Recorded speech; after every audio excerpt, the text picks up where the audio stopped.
What's up guys and gals, and welcome back to another Division 2 build video. If you happen to be new to the channel or you're just enjoying the content, then be sure to ground and pound that like and subscribe button. And don't forget to reach up there, trigger that bell, so that way you have post notifications on, so you never miss a stream or a video that is uploaded. Now there's been many that have asked for me to do an updated version to this particular build, and since I wanted to change it up and make it fresh and different than just the past one, because my past one uses a lot of preservation on my weapon and of course bloodsucker on my chest piece and then stacking armor on a kill, and that was well over a month ago. But since we now have the gunner specialist that grants you 10% armor on a kill once you have it leveled up and unlocked on your talent tree, it makes it even more viable. So I wanted to bring you an updated version with a little bit of twist and make it something different than what a particular build I had already put out well over a month ago. So without further ado, let's hop right into it. As you can see, we're utilizing two-piece Badger Tough. I didn't want to go with Bloodsucker because basically that is beating a dead horse. But Bloodsucker and Preservation, I pretty much killed that horse and have beat it consistently over and over and over, because it does pair well and good when you're trying to stack armor and are utilizing more or less Bloodsucker, and then you in turn get a little bit more armor for each and every kill, and if you get a headshot it increases that armor repair. But moving on, I didn't want to pair it with the Nemesis for one, because also that is a dead horse and it's been beat to death as well. And if you're a console player and you have potato aim like I do, which is I am getting better at it, then you don't want to necessarily waste a slot with the Nemesis just for that 25% headshot damage. Because if you completely miss all the NPCs that are ducking, dodging, moving like Flash left to right, it's kind of hard to hit those headshots with, especially if you have potato aim. But if you're more consistent with taking body shots, then you don't want to use the Nemesis, because a lot of people still doesn't have the Nemesis, but more so than not already has the Chatterbox.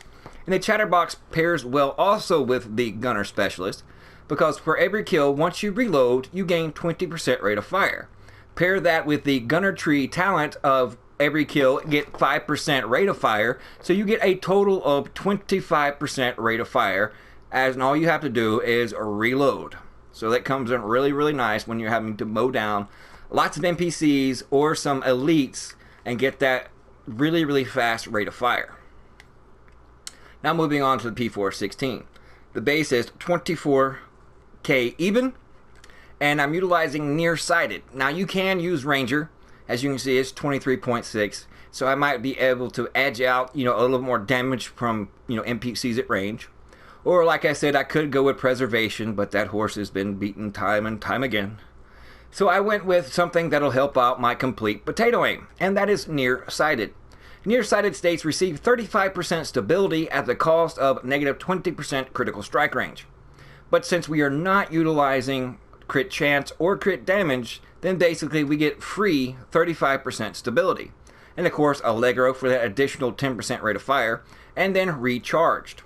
While equipped, skills deployed at full armor have plus 25% duration, charges, and ammo.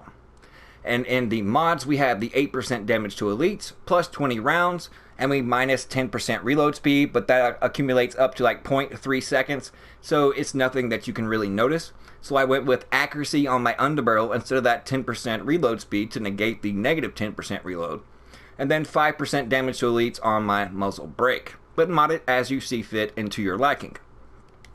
Also, what synergizes well with that third talent on my AR is my holstered talent for my sidearm, which is rooted. While equipped and in cover, all skill damage and healing is increased by 25% for 10 seconds. Buff is lost when exiting cover, can occur once per 60 seconds. So it comes in really, really handy. And so moving on to the gear itself. Unbreakable with this much armor on PvE, I use it as my safety net. Just in case if for some reason I am using a restore or reviver hive and it doesn't, has its kinks and its bugs where sometimes it works, sometimes it don't. Heck, we never know if it's going to work at all. So Unbreakable is my survival link, so to speak, my safety net. And on this chest piece I have 14% total armor, 36,176 armor, and then 8% weapon damage. And of course, Unbreakable. 70% max armor is repaired when your armor is depleted. Armor kits used within the next 7 seconds or not consumed. Requires 11 or more defensive Legos, and I have 13. And in a mod slots, we have 3,045 armor, 2387 armor on kill, 3.5% total armor, and then offensive mod slot, we get a total of 6.5% AR damage. And then the second defensive mod slot, we get 5107 armor, 3% total armor, and then 1619 armor on kill. Now let's move on to the 2-piece Badger Tough. For those 2 pieces, you get 7% damage to elites, 15% armor on a kill.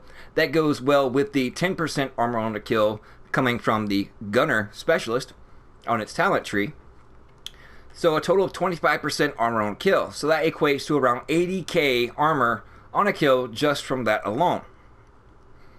And then on our attributes, we have 10,199 health, 8% health, and then 40% damage to elites. If you have a higher percentage value of damage to elites, then kudos, I'm still trying to find something over 40%. So if you have more than this, then yours is going to reflect in the character sheet that I will be going over at the end.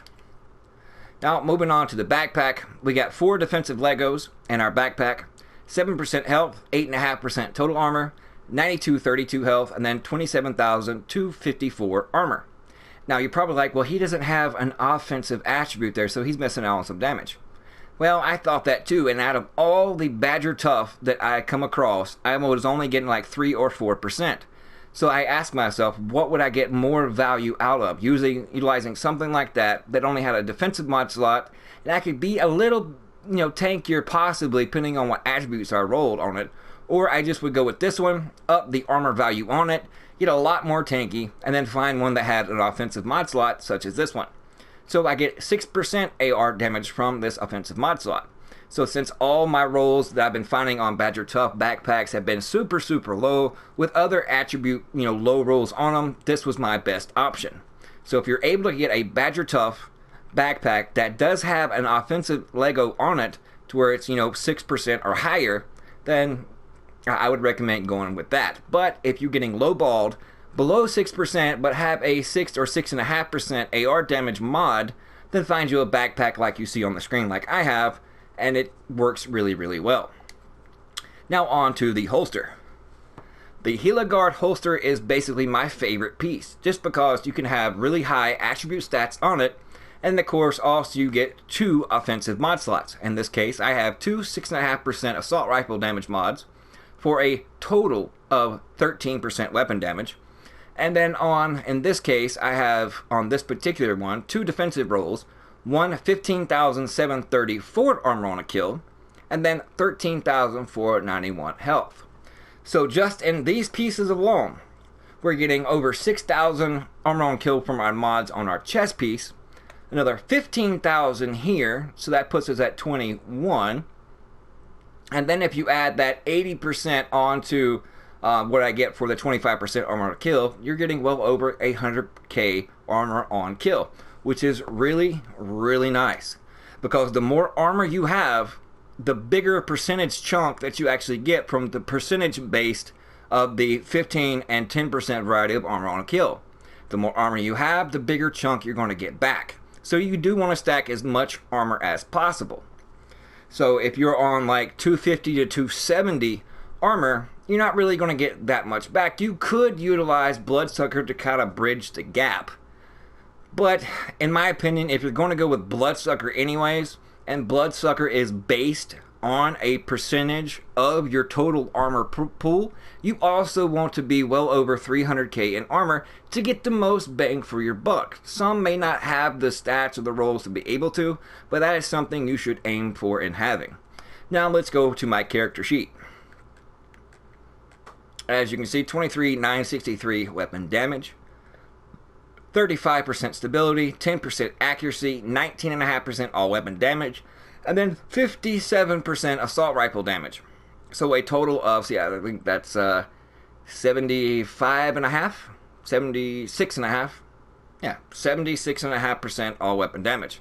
So not too shabby. And then 70% damage to elites, 29% health damage, because that is baked into your AR, 25% armor on kill, 80,474 health, 40,000 to 37 health regeneration, and 20% hazard, bleed, blind, burn, disorient, disrupt, and shock resistance, and we get that measly 10% skill cooldown. But like I stated, if you're wanting to take a build like this into, say, like the raid, since we are going to have a story mode to it, or like heroic missions, then you might want to swap out the devastating talent here for damage to elites. That would put you at 80. And then if you have, say, like a 50 roll on your mask, or even a 45, then that's 85, 90, and then you're pretty much good to go. Anywhere between 90 to 100 damage to elites is completely awesome. And it also depends on your aim, your personal playstyle, and your personal preference on exactly how much damage to elites you actually want when doing certain activities. But I hope you guys enjoyed it. I hope I answered all of your questions and gave you a different look, a different variation of an older build that I have on my channel, because you all requested it, and this is why I do these type builds. It's because my fans, the viewers, actually request it, and I'm here to answer all their needs and all that they request of me. So thank you guys so much. I appreciate the ton of love and support. We'll see you guys later.